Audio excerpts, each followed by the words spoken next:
Veiðar togaranna við Grænland og í Hvítahafi svar við tímabundnum aflasamdrætti á Íslandsmiðum, enda voru þessir 9 togarar smíðaðir með það í huga að geta stundað veiðar á fjarlægum miðum. Togveiðar í salt höfðu hins vegar legið niðri frá því fyrir stríð og því var verkkunnátta margra hinna yngri manna af skornum skammti. Á saltfiskveiðum á fjarlægum miðum var fjölgað í áhöfn og gátu þá orðið hátt í 50 manns borð. Á þessum veiðum var jafnframt lögleidd 12 tíma lágmarkshvíld á sólarhring. Lenging hvíldartímans og fjölgun áhafnarinnar hafði í för með sér vaxandi útgerðarkostnað. Stefna stjórnvalda í efnahagsmálum stuðlaði síðan beinlínis að því að eftir 1950 voru togararnir undantekningarlaust reknir með tapi. Slæm afkoma og langir veiðitúrar urðu til þess að sífellt var erfiðara að manna skipin. Togarastarfið fagvinna sem tekur mörg ár að tileinka sér. Sérþekking togaramannsins því útgerðinni mjög mikils virði. Eftir því sem viðvæningum, oft óreglusömmum fjölgaði borð, varð álagið meira á þá togaramenn sem höfðu fagþekkinguna. Það var til þess að þeir flæmdust smám saman í land eða yfir á bátana. Ég hunter brímið við Grænland og gista það kýs ekki neitt. Hvern var þar draum þess og vonir og frá sem vakir þar hljóður og eitt. En handan við kolfuna halda býr kona sem fagnar í nótt og raular við bláeygan sofandi. Oft voru mikil átök milli sjómanna og útgerðar ráðstöfun aflans. Togarútgerðirnar voru í flestum tilvikum bæjarútgerðir sem hefðu meðal annars það markmið að nýta togarana til að tryggja atvinnu í landi. En sjómenn töldu ábatasamara að veiða í ís og sigla með aflan. Stundum var reyndar siglt með saltfisk til Esbjerg í Danmörku, en í flestum tilvikum var saltfiskinum landað heima. Saltfiskveiðar togarana höfðu mikla þýðingu fyrir endurreist saltfiskverkunar Íslendinga eftir 1950 og þá atvinnu uppbyggingu sem henni fylgdi.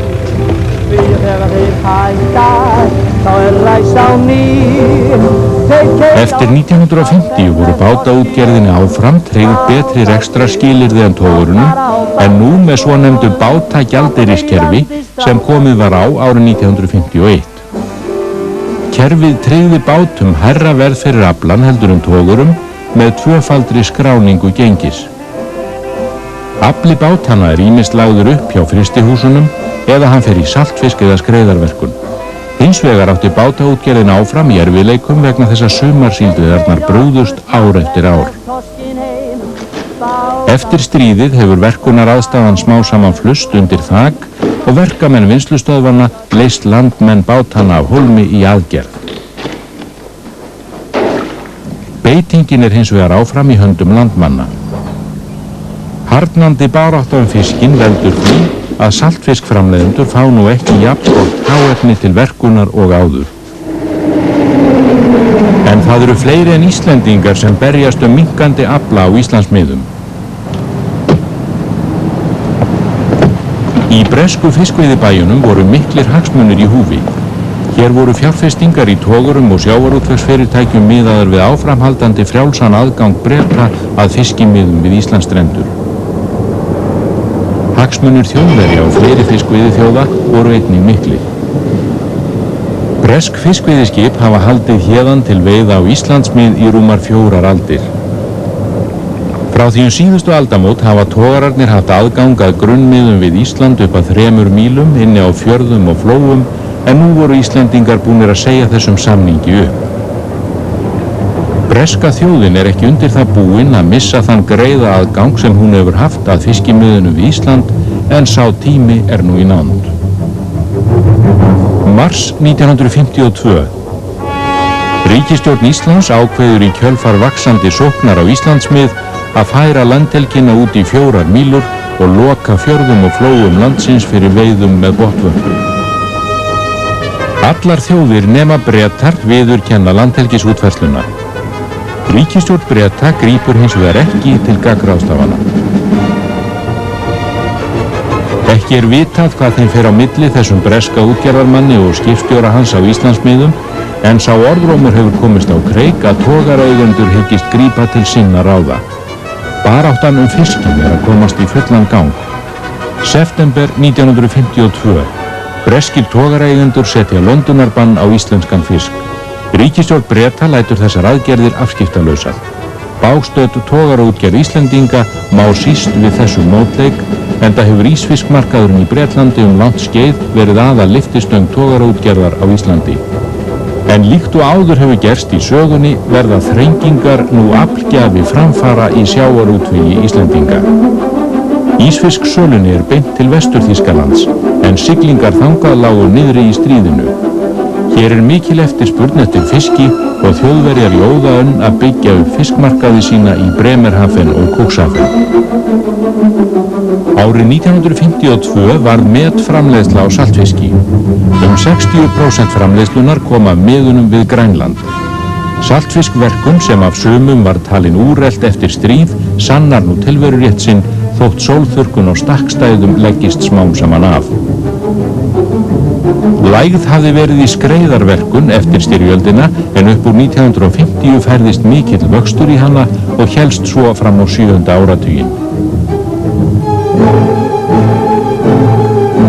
Gildi skreiðarverkunar eykst í kjölfar löndunarbannsins en þá byrja Íslendingar að flytja út skreið milliliðalaust til Nígeríu sem verður nú aðal markaðslandið ásamt Ítalíu. Árið 1953 hefjast viðskipti við Sovétríkin á jafnkeypisgrundvelli með gerð langtíma viðskiptasamnings landanna. Löndunarbannið var nú farið að hafa þau áhrif að birgðir voru teknar að safnast fyrir í frystihúsum landsins. Með viðskiptasamningnum við Sovétmenn opnaðist nýr og stór markaður fyrir frystar sjávarafurðir, þar á meðal karfaflök, sem frystihúsin framleiða í vaxandi mæli, svo og saltsíld. Með því að fá andvirðið greitt í mikilvægum innflutningsvörum eins og bensíni og olíu, gátu Íslendingar selt sjávarafurðir í stórum stíl til Sovétríkjanna. Olíuþörfin var mikil í sjávarútveginum og því þóttu þetta hagstæð viðskipti. Eftir 1950 voru Bandaríkin samt orðin mikilvægasta markaðslandið fyrir íslenska sjávarafurðir og frystur fiskur aðalútflutningsvara Íslendinga. Á löndunarbannsárunum var lagður grunnur að frekari uppbyggingu frystihúsa allt land. Eftir stríð hafði mest verið framleitt í 7 punda pakningar en árið 1953 var byrjað að frysta í blokk. Ári síðar settu Íslendingar á stofn fyrstu fiskréttaverksmiðju sína í Bandaríkjunum til að fullvinna blokkina. Sölumiðstöð hafnfrystuhúsanna og SÍS önnuðust sölu afurðanna og útflutning í samvinnu við nýstofnaðar söluskrifstofur sínar í Bandaríkjunum. Íslandingar sjá nú nauðsyn þess að hafa aðgang að sem fjölbreytilegustum mörkuðum fyrir sjávarafurðir sínar. Langvarandi síldarleysi fyrir norðan var þess valdandi að upp úr 1950 var farið að veiða síld í reknet fyrir Suðurlandi og grunnur lagður að vaxandi síldarútgerð þar á haustin. Eftir miðjan 7. áratuginn fór hins vegar loks að verða hagkvæmt að búa báta út á síld fyrir Norðurlandi. Eftir nær samfellt aflaleysi í áratug virtist nú vera að lifna yfir síldveiðum þar á sumrin. Allt frá lokum heimsstyrjaldarinnar hafði breytt hegðun síldarinnar verið mönnum ráðgáta. Með því að leita með berum augum finnst einungis sá hluti síldarinnar sem veður. Það er ekki fyrr en með Aztek fiskleitartækjum sem tekin í notkun miðjan áratuginn að menn uppgötva að nóg er af síld í sjónum djúpt undir yfirborðinu. Auk þess hafa göngurnar breyst og síldin er farin að halda sig mun austar en áður. Herpinót sem hér er verið að kasta víkur smám saman fyrir hringnót sem kastað er úr veiðiskipinu sjálfu. Nótabátar heyra brátt sögunni til. Sá tími var liðinn að togarar stunduðu síldveiðar. Bátarnir önnuðust eftirleiðis þessar veiðar en nutu ekki bátagjaldeyrisins þegar síldarafurðir áttu í hlut. Þegar síldveiðarnar tóku að glæðast á ný þótti ekki eins hentugt og áður að landa síld á Siglufirði vegna þess hve aðal síldveiðisvæðið hafði fjarlægst bæinn. Síldarsöltun og bræðsla lagðist hins vegar ekki niður á Siglufirði þó svo að margur síldarútgerðarmaðurinn flytti smám saman útveggsinn austur á land þar sem uppgangurinn var mestur. Bátaútgerðin komst nú upp úr Öldudalnum. Þessi 67 tonna bátur er smíðaður árið 1955, sama ár og fyrsti stálbátur Íslendinga. Kompás og dýftarmælir eru einu siglingartæki bátana. Á næstu árum fjölgar mest 50 til 75 tonna trébátum. Nú verður svo breyting að farið að ráða kokk borð en við það verða 6 menn í áhöfn línubáta í stað 5 áður. Línan sem hér er verið að leggja er 20 km löng og á henni eru 12.000 önglar. Undir miðjan 7. áratuginn eykst botnfiskafli bátanna stórlega sem bætir enn frekar hag bátaútgerðarinnar. Togaramenn sem búnir voru að fá sig fullsatta af mannavandræðum borð í togurunum taka nú að flytja sig í auknum mæli yfir á bátana. Línu- og netaveiðar eru stundaðar á vetrarvertíðasvæðinu frá Snæfellsnesi og allt til Hornafjarðar. Til að afkoma bátana verði sem best þarf að flytja útgerðir árstíðabundið á milli landshluta. Það þýðir að enn þurfa sjómenn að dvelja fjarri heimilum sínum samfleytt í nokkra mánuði á ári. En hversu lengi geta Íslendingar sætt sig við það að útlendingar dragi fleiri fiska úr sjó á Íslandsmiðum en þeir sjálfir? Erlendir togareigendur halda togurum sínum stíft til veiða á Íslandsmið og hlífa hvorki mönnum né skipum. Þrátt fyrir hættur og slæman aðbúnað á úthafsveiðum við Ísland sækjast sjómenn eftir togaraplássi enda gróðavonin mikil. Nýsmíðuðum skipum fjölgar ört í flotanum. Eftir 1950 varð heildarafli Breta og annarra fiskveiðiþjóða við Íslandsstrendur aftur meiri en Íslendinga. Á þessum tíma ná úthafsveiðar Breta hámarki og verður heildarafli þeirra á Íslandsmiðum þá yfir 240.000 tonn. Bresku sjómönnunum var þrælað út á þessum árum. Þeir voru helmingi færri borð en á íslensku togurunum og fengu aðeins 6 tíma hvíld á sólarhring. 1956 Íslendingar lögfesta 12 tíma lágmarkshvíld á togurum jafnt á heimamiðum sem fjarlægum miðum. Bretar aflétta löndunarbanni á íslenskan fisk sem staðið hefur í 4 ár. Íslendingar hafast ekki frekar að í landhelgismálum fyrr en fjallað hefur verið þau almennt á vettvangi Sameinuðu þjóðanna. Hins vegar er ljóst að fiskistofnarnir þola ekki lengur hina gegndarlausu sókn. Lífshagsmunir þjóðarinnar eru í húfi. September 1958. Íslendingar færa landhelgi sína út í 12 mílur. Bretar senda herskip á Íslandsmið til verndar togaraflota sínum fyrir varðskipum Íslendinga. Aðrar fiskveiðiþjóðir virða útfærsluna en framundan eru átök við Breta. Baráttan fiskinn er nú komin á nýtt og alvarlegt stig. Íslendingar vísa eigin togaraflota út fyrir 12 mílna mörkin til að sýna umheiminum að alvara sé á bakvið fullyrðingar þeirra að vernda þurfi fiskimiðin. Íslensku togararnir mega sístu því að missa hefðbundin fiskimið sín hér við land eftir að taprekstur er búin að vera í útgerð þeirra allan 7. áratuginn. Baráttan fiskinn leiðir nú til þess að Íslendingar senda togara sína á úthafsveiðar en á þessu sinni við Nýfundnaland og Labrador. Íslenskir fiskifræðingar fundu þessi gjöfulu mið eftir skamma leit. Til að byrja með var reynt að halda þeim leyndum fyrir útlendingum. Á árunum 1958 til 59 veitist rúmlega helmingur af afla íslensku togaranna á þessum fjarlægu miðum. Mokveiði þar sem skipin fá fullfermi á 2 sólarhringum verður til þess að menn endurheimta trú sína á framtíð togaraútgerðar eftir þá svartsýni sem ríkt hafði í þessari útgerð undanfarin ár.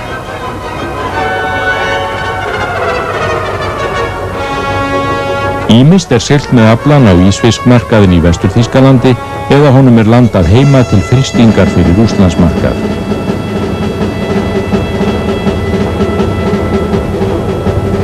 Þessir nýju markaðir fyrir karfa koma nú í góðar þarfir því takmörkuð eftirspurn eftir frystum karfa í Bandaríkjunum. Togaraútgerð loksins orðin gróðavænleg á ný. En til úthafsveiða þarf fullkomnari skip. Nokkrar útgerðir ákveða að endurnýja togara sína og nú það einkaframtakið sem á frumkvæðið. Leitað til Vestur-Þýskalands skipasmíðina vegna landhelgisdeilunnar við Breta.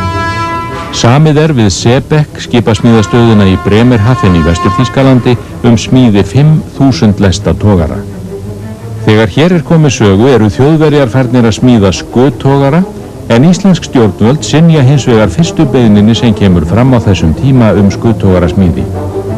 Hér voru því smíðaðir risa síðutogarar fyrir Íslendinga á sama tíma og Þjóðverjar voru að smíða skuttogara fyrir Breta og Norðmenn voru að hefja eigin skuttogarasmíði.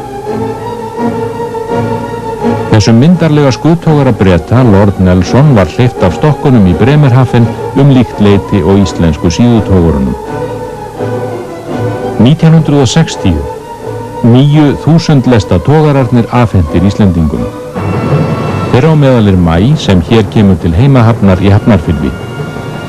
Hinnir togararnir, Narfi, Víkingur, Sigurður og Freyr, einnig gerðir út frá Faxaflóasvæðinu. Þessir togarar með sjálfstýringu, afísingarbúnaði og sérstaklega styrktir til siglinga í ís, enda byggðir með veiðar við Grænland og Nýfundaland í huga. Maj auk þess fyrstur íslenskra togara með skiptiskrúfu. Íslensk stjórnvöld hyggjast styrkja stöðu togarútgerðarinnar og leggja bátagjaldeyriskerfið niður. Landhelgisdeilan við Breta stendur sem hæst og þetta ár kemur löndunarbann í Bretlandi til framkvæmda á ný. Maj ætlað að taka við hlutverki nýsköpunartogarans í júlí sem fórst með allri áhöfn á Nýfundnalandsmiðum árið áður. Þegar nýju skipin hefja veiðar úthafsmiðin við Nýfundnaland og Labrador burin og litlu síðar verður aflabrestur á Grænlandsmiðum og djúpmiðum allt hverfis Ísland. Nýjustu og fullkomnustu skip flotans grípa því í tómt. Þótt skipin sjálf reynist vel, blasir hrun og síðan niðurlæging við togarútgerðinni. Á sama tíma uppgangurinn í bátaútgerðinni meiri en nokkru sinni fyrr. 1960 ný síldveiðitækni að halda innreið sína. Skipstjórarnir komast upp á lag með að kasta hringnót úr veiðiskipinu sjálfu með aðstoð Astig-fiskleitartækisins og þessar mundir kraftblökk tekin í notkun sem gerir mönnum kleift að athafna sig eldsnöggt með stærri nætur og innbyrða stærri kost en áður. Nú sækjast allir dugandi sjómenn eftir því að komast á síld. Sú þróun ýtir enn frekar undir erfiðleika togarútgerðarinnar.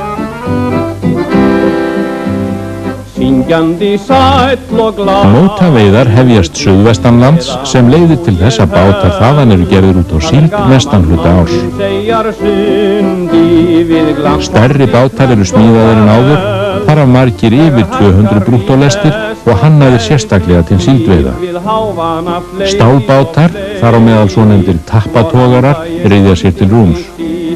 Bátar minni en 120 brúttólestir eiga vart möguleika lengur á síldveiðum. Þeir njóta hins vegar góðs af landhelgisútfærslunni þar sem þeir sitja einir að miðum sem togarar höfðu áður veitt á. Síldarbræðsluiðnaðurinn gerir hina miklu aukningu síldveiðanna mögulega. Nærri 80% síldaraflans fer nú í bræðslu. Raufarhöfn verður jafnstór söltunarstaður og Siglufjörður með breyttum göngum síldarinnar á 7. áratugnum. Eftir 1960 bætist Seyðisfjörður í hóp helstu síldarútgerðarstaða landsins og söltunarstöðvum fjölgar ört á Norðausturlandi og Austfjörðum. Meiri síldarafli barst á land á síldarárunum 1961 til 67 en nokkru sinni fyrr eða síðar í sjávarútvegssögu Íslendinga. Þessi ár voru ævintýri líkust. Árið 1966 komst aflinn upp í að verða rúm 770.000 tonn. Eins og svo ofta áður í góðum síldarárum margir að vinna sér inn fyrir framhaldsnámi sínu. Aðrir að koma sér upp eigin húsnæði. Síldarhagnaðurinn gerir útgerðarmönnum kleift að fjárfesta í nýjum síldarbátum. Í mörgum tilvikum tekst þeim með aðstoð verðbólgu og óverðtryggðra lána að láta þá borga sig upp á síldarárunum. Á árunum 1965 til 6 verða síldarafurðir hátt í helmingur af verðmæti útfluttra sjávarafurða. Silfri hafsins fylgir því mikil uppsveifla í gjörvöllu þjóðfélaginu.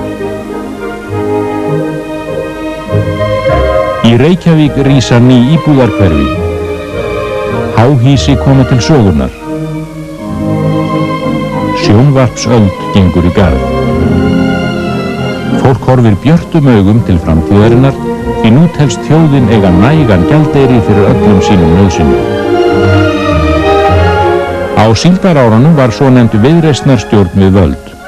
Hún kom á viðskiptafrelsi eftir áratuga haftabúskap, felldi gengið og lagði niður uppbótakerfi sjávarútvegsins og mismunin í gjaldeyrisöflum báta og togarótgerðar.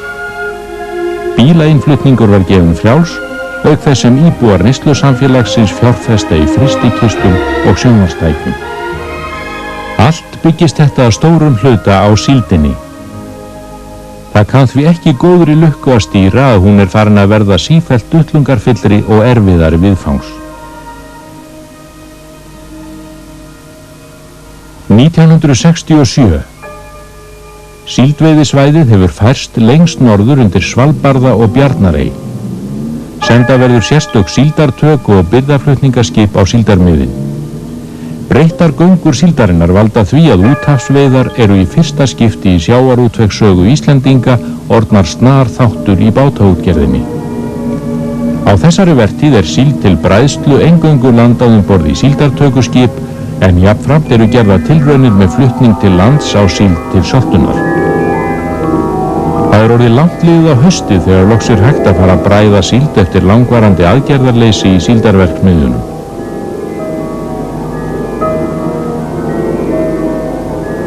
Söltunin dregst einnig langt fram á haust. Það 800 sjómílna sigling frá Austfjarðahöfnum til síldveiðisvæðisins.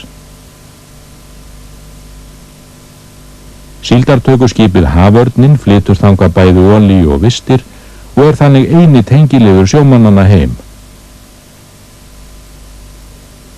Það því fagnaðarfundir þegar skipin koma á svæðið og sjómenn hér úti á heimsenda komast í snertingu við umheiminn.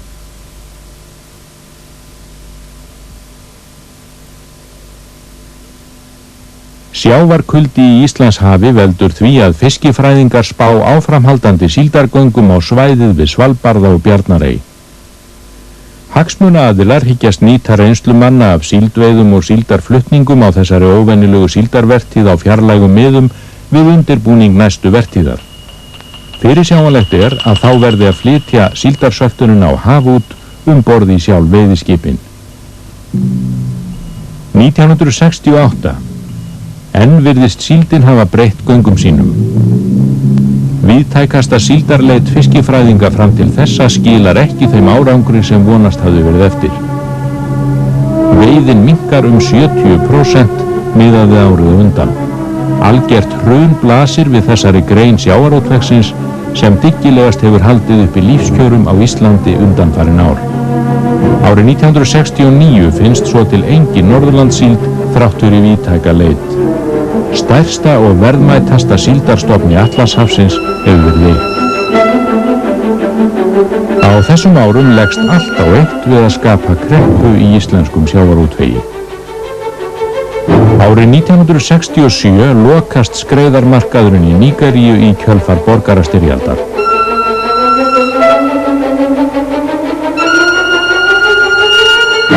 Allur sá bolfiskur sem veiddur á vetrarvertíðinni 1968 og hefði verið verkaður í skreið í saltfiskverkun.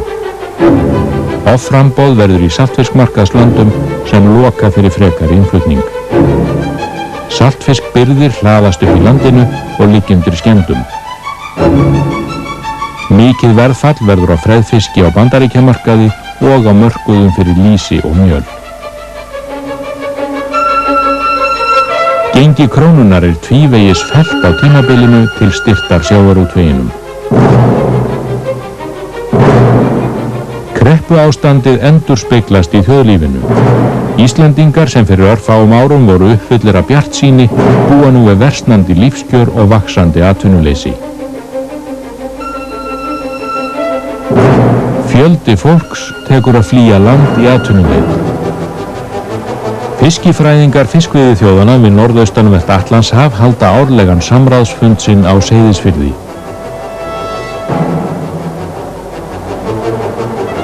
Að loknum vorleiðangrum þeirra bera þeir saman bækur sínar borð í rannsóknarskipunum. Hrun síldarstofnsins mæðir nú á þeim og hefur í för með sér mikil fundahöld og umræður milli fiskveiðiþjóðanna á næstu árum. Íslendingar komast að þeirri niðurstöðu fyrir sitt leyti að banna verði síldveiðar í nót. Nokkrir síldveiðibátar geta haldið áfram síldveiðum í Norðursjó en aðrir bregðast við síldveiðibanninu með því að skipta yfir í loðnuveiðar. Eins og svo oft áður hafa þrengingar nú í för með sér þróun á nýju sviði sjávarútvegsins. Stækkun síldveiðiskipana og hringnótarinnar ásamt hinum miklu tækniframförum sem voru orðnar í nótaveiðunum gerðu mönnum nú fyrst kleift að stunda arðbærar loðnuveiðar. 1970 var farið að nota dælur í stað háls við að innbyrða afla úr nótinni.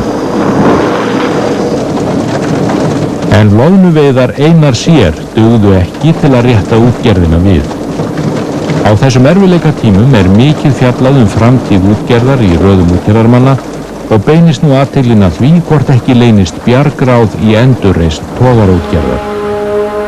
Togurum hafði fækkað stöðugt og voru nú aðeins 20 eftir í landinu. Verið var að selja þá í brotajárn og þeir dregnir yfir Atlantshafið til niðurrifs.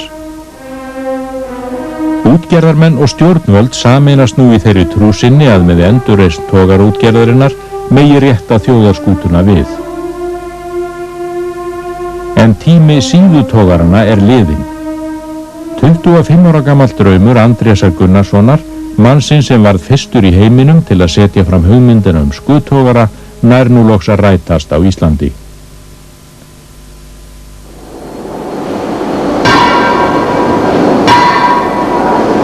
Í byrjun 8. áratugarins gerðir samningar með stuðningi ríkisstjórnarinnar smíði 13 stórra skuttogara í skipasmíðastöðvum í Póllandi og á Spáni fyrir togaraútgerðarstaðina Reykjavík, Hafnarfjörð og Akureyri.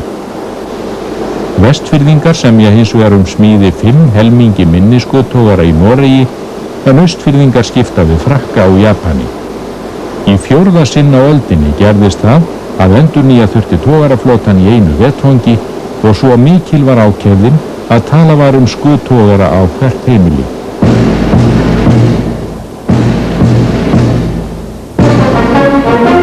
Færa má rök fyrir því að fyrsti skuttogari Íslendinga sé Barði í Neskaupstað sem keyptur var gamall til landsins árið 1970. Skuttogaraútgerð Íslendinga hefst samkvæmt því á Austfjörðum. Ári síðar kom fyrsti skuttogarinn til Norðurlands.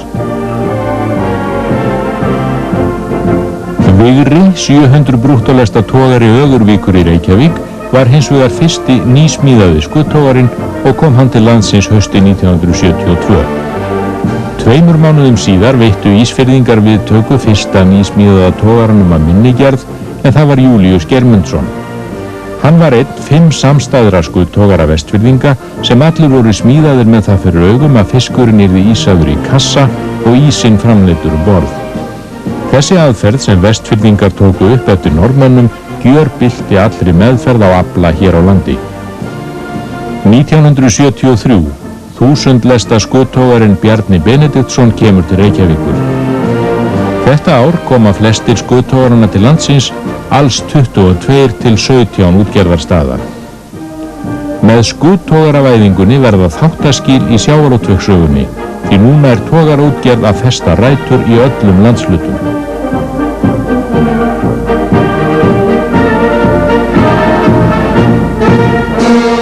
Lánafyrirgreiðsla sú sem stjórnvöld beittu sér fyrir auðveldaði mönnum mjög að fara út í skuttogarakaup, enda fjölgaði togurunum svo ört að í lok þjóðhátíðarársins 1974 höfðu 54 skuttogarar verið keyptir til 25 staða á landinu og enn átti flotinn eftir að stækka. Miklar vonir voru bundnar við þessi glæsilegu skip sem ætlað var það megin hlutverk að styrkja byggðina í landinu. Á skútogurum trollið tekið inn í einu lagi, andstætt því sem gert var á síðutogurunum. Mikla verkkunnáttu þurfti til að halda þessum skipum til veiða, en víða úti á landi var hún ekki fyrir hendi í byrjun skútogaraldar. Ekki var óalgengt að togaramenn frá hefðbundnu togarastöðunum réðu sig á togara úti á landi og sögðu mönnum til í netum og annarri fagvinnu borð. 15 til 16 manna áhöfn var á minni togurunum en 24 menn á þeim stærri. Þetta var mikil fækkun frá því sem verið hafði á síðutogurunum. Vinnuaðstaða batnar og öryggi sjómanna eykst við það að fiskaðgerðin fer nú öll fram neðanþilja þar sem færibönd auðvelda mönnum störfin. Með skútogurunum styttist úthaldstíminn og við það aukast gæði aflans. Ekki leið á löngu þar til stóru togararnir fóru að dæmi Vestfirðinga og kassavæddust. Með skútogurunum dró úr vægi bátaútgerðar víða á Vestfjörðum og Austfjörðum, en annar staðar var bátaútgerð áfram í fullu gildi. Samhliða endurreisn útgerðarinnar voru fiskvinnslustöðvar stækkaðar og endurbættar. Með skútogaravæðingunni var talið kleift að reka frystihús eins og verksmiðjur þar sem verkafólk hefði reglubundna atvinnu en ekki íhlaupavinnu sem miðaðist við vertíðir og aflabrögð. En baráttan fiskinn heldur áfram. Haustið 1972. Íslendingar færa landhelgi sína út í 50 mílur. Ekki stendur á hörðum viðbrögðum Breta sem umsvifalaust senda herskip á Íslandsmið til verndar togurum sínum. Íslendingar láta ekki ofurefli aftra sér frá því að verja lífshagsmuni sína. Þeir telja sig tilneita að stemma stigu við þeirri rányrkju sem átt hefur sér stað á fiskistofnunum, ekki aðeins af Bretum heldur einnig öðrum fiskveiðiþjóðum.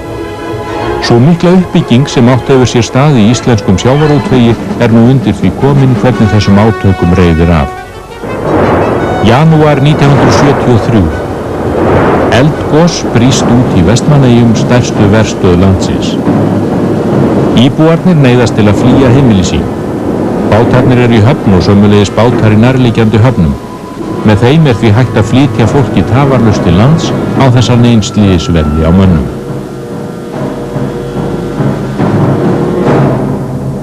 Í miðju landhelgisstríðinu verður þjóðin nú að berjast fyrir lífshagsmunum sínum á tvennum vígstöðum.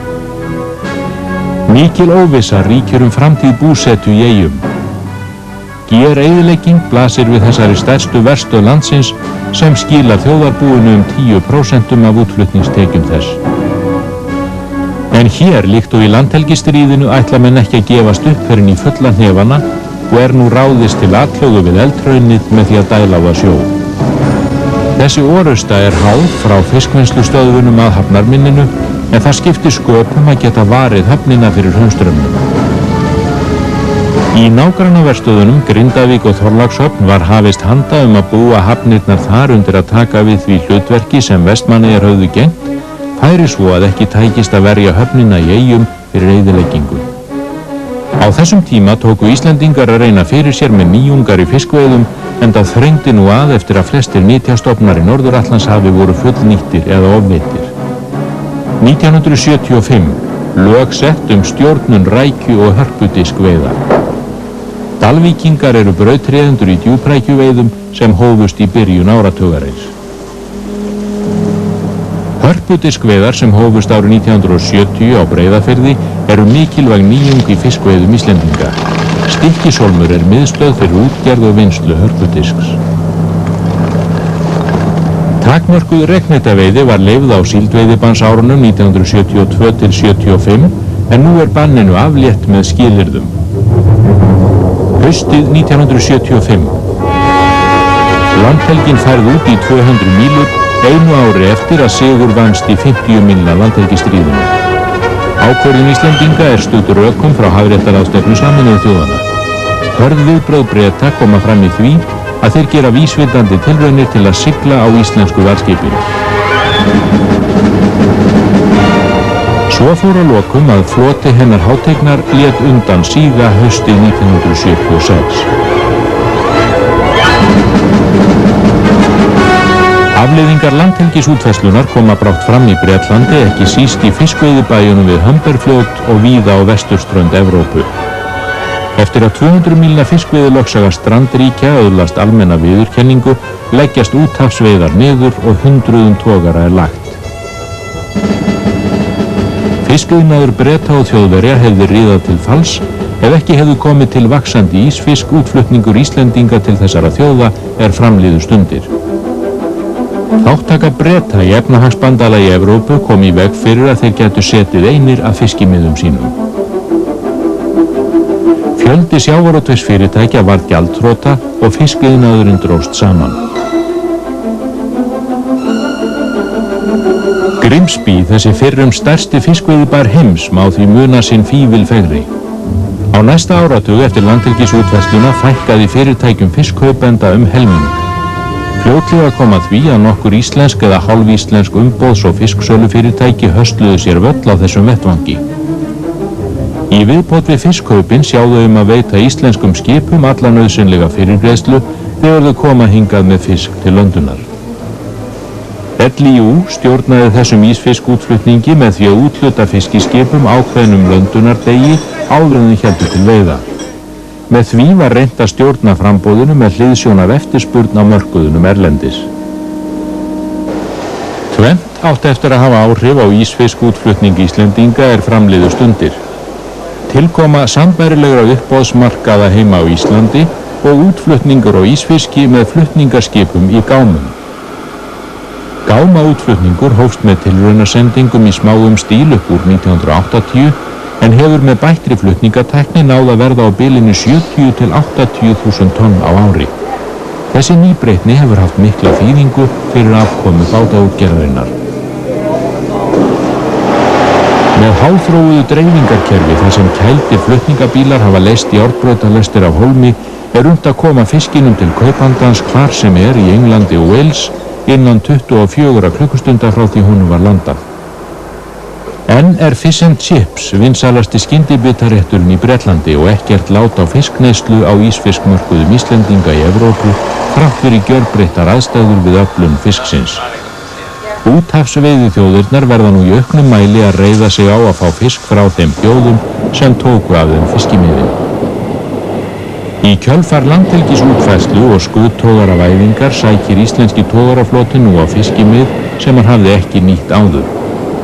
Með nýrri fiskveiðitækni sem kom til sögunar með skuttógarnum nú hægt að ryðjast út á margfalt meira dýpi en áður og toga við miklu erfiðari aðstæður.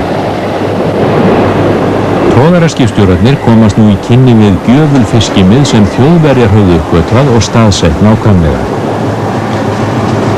Þetta eru mið eins og Rósagarðurinn, djúpmiðin við Eldey og grálúðumiðin út af Víkurál.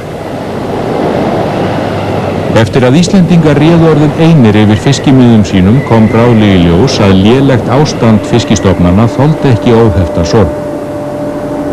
Taka þurfti upp fiskveiðistjórnun sem hefði það markmið að ná fram sem mestri nýtingu án þess að ofbjóða fiskistofnunum. Svört skýrsla fiskifræðinga 1975 ástand þorskstofnsins leiddi til þess að ákveðið var með svonefndum kvótalögum árið 1984 að takmarka veiðarnar með því að úthluta fiskiskipum veiðiheimildum eftir ákveðnum reglum. Íslendingar voru að hefja brautryðjendastarf í þróun fiskveiðistjórnunar. Með skuttógarunum og uppbyggingu hraðfrystihúsanna hefst mikið vaxtarskeið útgerðarstaða víða land. Togarar nú orðnir fleiri á landsbyggðinni heldur en á suðvesturhorni landsins. Enda þótt mest sé lagt upp úr heimalöndum togaranna, sérhæfa nokkrir Reykjavíkurtogarar sig í ísfiskveiðum, einkum fyrir Þýskalandsmarkað, en margvísleg sérhæfing bæði í veiðum og vinnslu færist nú í vöxt.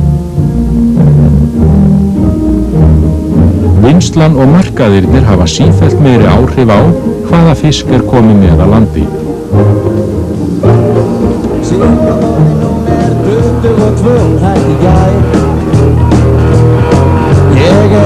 Hugmyndin reglubundna hráefnisöflun fyrir fiskvinnslufyrirtæki sem rekin væri eins og verksmiðjur náði fram að ganga. Ekki lengur nauðsynlegt fyrir sjómenn að flytja sig árstíðabundið á milli landshluta til að stunda sjó eins og ætíð hefur tíðkast og á þetta jafnt við togara og bátasjómenn.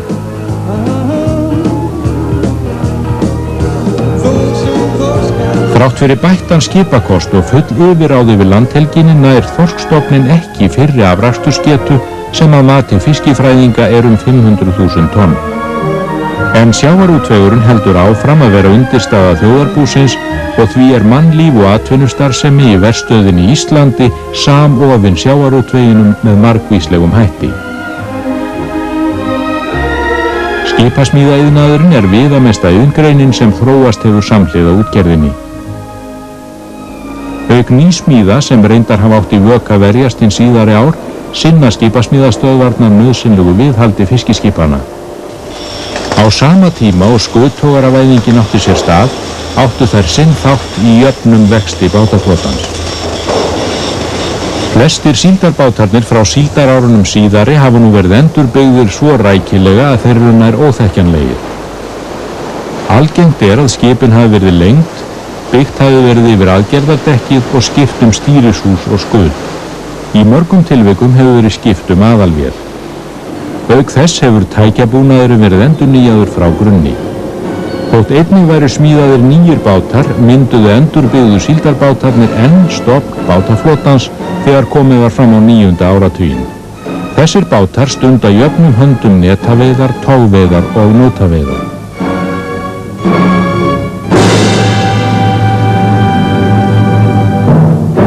Þróunarsaga bátaflotans nær hámarki í 9 loðnubátunum sem koma til landsins á síðari hluta 9. áratugarins.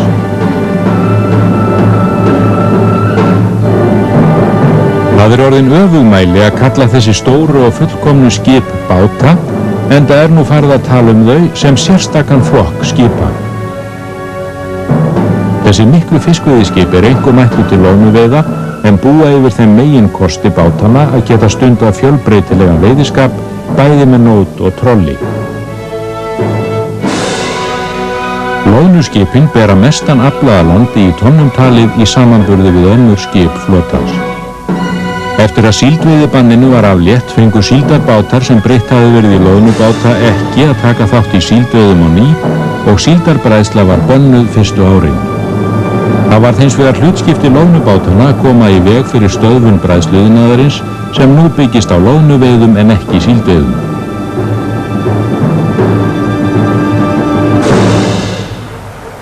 Eftir sem áður tókst Íslendingum með loðnubræðslunni að verða á meðal stærstu útflutningsþjóða heims á bræðsluafurðum. Tölvuöldin hefur nú náð upp í brú fiskiskipana og gert hana nær óþekkjanlega frá því sem áður var. Margvíslegur hugbúnaður hefur verið þróaður fyrir skipin sem skipstjórnarmenn komast ekki hjá að kynna sér. Þessi staðsetningartölva með landgrunnskorti, togslóðar og færsluskráningu aðeins byrjunin. Framundan allsherjar tölvuvæðing veiðanna, vélarrúmsins, fjarskiptana og fiskvinnslunar borð. Nýjustu fjölveiðiskipin búin fullkomnum vinnslulínum bæði fyrir rækju og botnfisk. Flakafristing borð í togurum hófst á síðari hluta 9. áratugarins og áttu skakkstrendingar frumkvæðið að þeirri nýbreytni. Í fyrstu var ísfisktogurum breytt í fristitogara en eftir að reynslan sýndi að útgerð þeirra gaf góða raun voru nýjir fristitogarar keyptir til landsins eins og þessir fristitogarar Hafnfirðinga. Janúar 1989. Landssamband íslenskra útvegsmanna hefur starfað í 50 ár. Og menn líti á hann sem hlutlausan aðila sem geti gert þetta. Hagsmunabaráttu LÍÚ hefur haft mótandi áhrif á stefnumörkun í íslenskum sjávarútvegi. Ég trúi á því, þannig að ég hringi það bara til hans í dag. Kristján Ragnarsson hefur gegnt formennsku og framkvæmdastjórn fyrir samtökin allt skutogaratímabilið en hann tók við stjórnarformennsku af Sverri Júlíusinni árið 1970. Febrúar 1989. Loðnuflotinn safnast saman á Öræfagrunninu þar sem nokkrir bátar hafa verið að fá góð köst.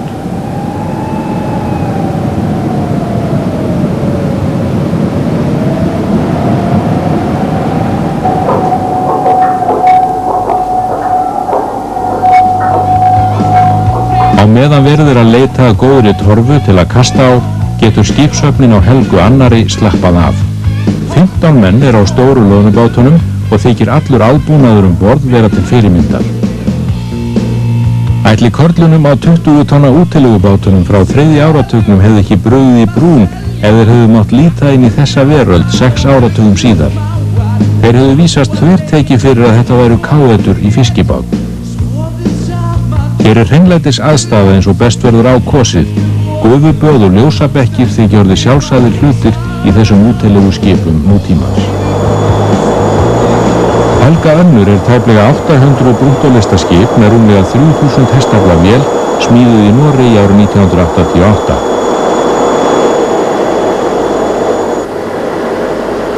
Í sérstöku hljóðeinangruðu stjórnherbergi fylgist vélstjórinn með öllum vélbúnaði skipsins og í beinu sambandi við skipstjóran í brúnni, en hann nú að búa sig undir að kasta nótinni.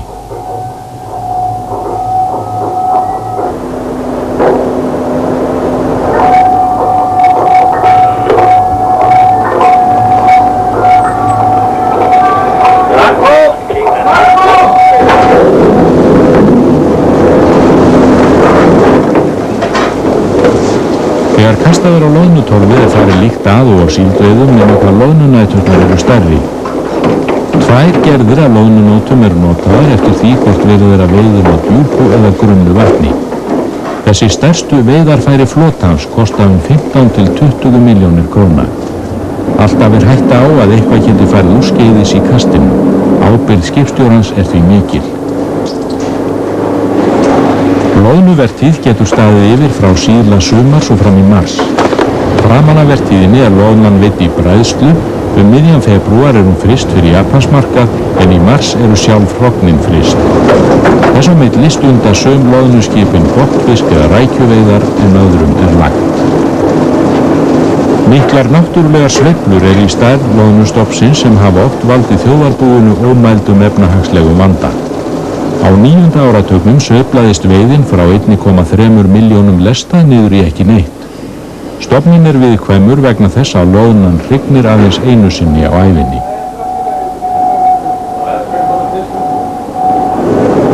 Í byrjun 9. áratugarins var loðnustofninn ofveiddur. Aðvaranir fiskifræðinga og tillögur leiddu til þess að sett var loðnuveiðibann á árunum 1982 til 1983, en með því tókst að koma í veg fyrir útrýmingu loðnustofnsins. Stjórnun loðnuveiðanna af þessum sökum mjög mikilvæg.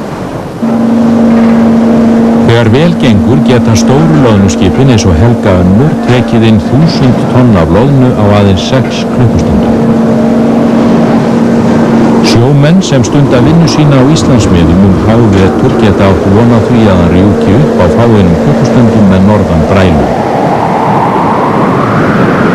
Þetta gerist þennan febrúardag með þeim afleiðingum að loðnutorfurnar dreifa sig auk þess sem það fyrir að verða erfitt að athafna sig með nótina.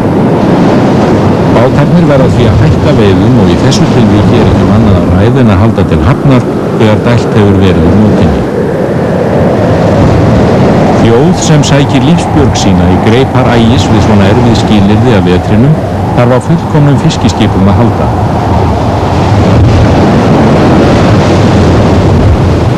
Ef til vill hafa óblíð náttúruöflin tryggt best þær framfarir sem orðið hafa í íslenskum sjávarútvegi á þessari öld. Undir lok 9. áratugarins voru Íslendingar á meðal 15 mestu fiskveiðiþjóða heims og fiskiskipastóll þeirra talin einhverjum fullkomnasti og fengsælasti í heimi. Þrátt fyrir gífurlegar tækniframfarir geta vetrarhörkur hindrað sjósókn og fiskvinnslu dögum og vikum saman. Íbúar sjávarplássanna horfast á í augu við þá staðreynd að bregðist auðlindir hafsins ekki að miklu að hverfa hér á hjara veraldar. Þótt tæknivæðing í íslenskum sjávarútvegi hafi gert Íslandi kleift að skipa sér í röð þróuðustu velferðaríkja heims, veldur lega landsins því að Íslendingar verða alltaf háðir náttúrunni, duttlungum hennar og sveiflum. Hafið hefur í senn verið ógnvaldur og bjargvættur Íslendinga. Lífsafkoman hefur ætíð ráðist af því hvernig þjóðinni hefur farnast í sambúðinni við hafið. Íslendingar voru ofurseldir náttúruöflunum í þær 10 aldir sem þeir reru til fiskjar á opnum árabátum.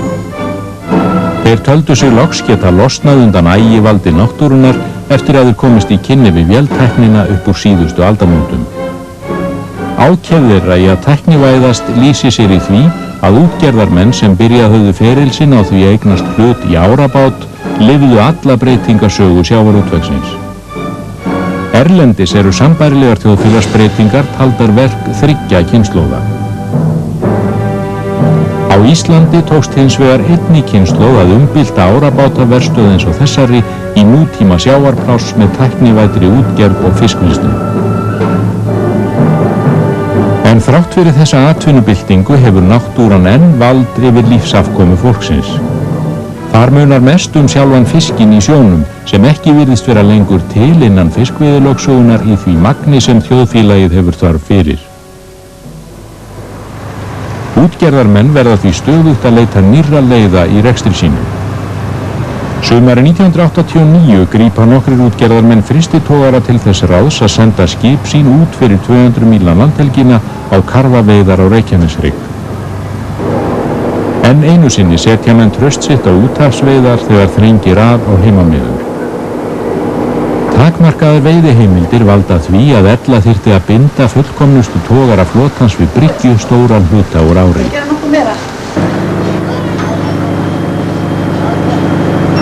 Flotvörpurnar sem hinn rótgróna veiðarfæragerð Hampiðjan hefur hannað sérstaklega fyrir þessar tilraunaveiðar eru þær stærstu sem íslensk fiskveiðiskip hafa dýft í sjó til þessa. Guðrún Lárusdóttir gerir út frystitogaran Ými ásamt eiginmanni sínum. Frystitogarar geta verið með veltu á við meðal frystihús þótt einungis sé 20 til 30 manna áhöfn borð. Áður en festar eru leystar heldur útgerðarmaðurinn lokafund sinn í brúnni með yfirmönnum skipsins. Jakob Magnússon fiskifræðingur á Hafrannsóknastofnun verður með í turnum en vaxandi samstarf hefur verið að þróast á milli Hafrannsóknastofnunar, sjómanna og útgerðarmanna. Takan hérna líka skorið til Japans og það er stór atriði því að við fáum miklu meira. Það var Jakob sem fann karfamiðin við Nýfundnaland á sínum tíma ásamt skipstjóranum á togarana Fylki. Nú hefur hann kynnt sér veiðar útlendinga á úthafskarfa á Reykjaneshrygg utan við 200 mílna mörkin og er sannfærður að þar geti leynst vaxtarbrotur fyrir fiskveiðar Íslendinga í framtíðinni. Við vitum ekkert hvað er rík.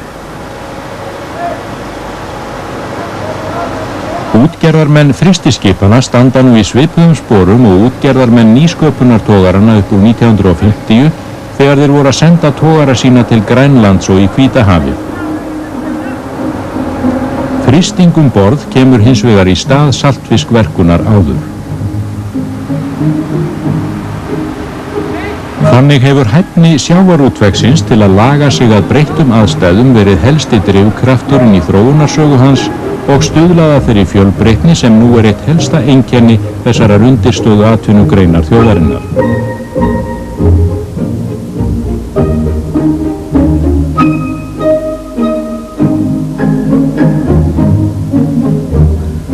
Úthafsveiðar á vannýttum fiskistofnum eru ein leið af mörgum sem verið er að gera tilraunir með í leit að sóknartækifærum fyrir sjávarútveginn. Framtíðin mun leiða í ljós hvernig þessari tilraun reiðir af og öðrum þeim hræringum sem eru að búa sig í verstöðinni í Íslandi á árinu 1989.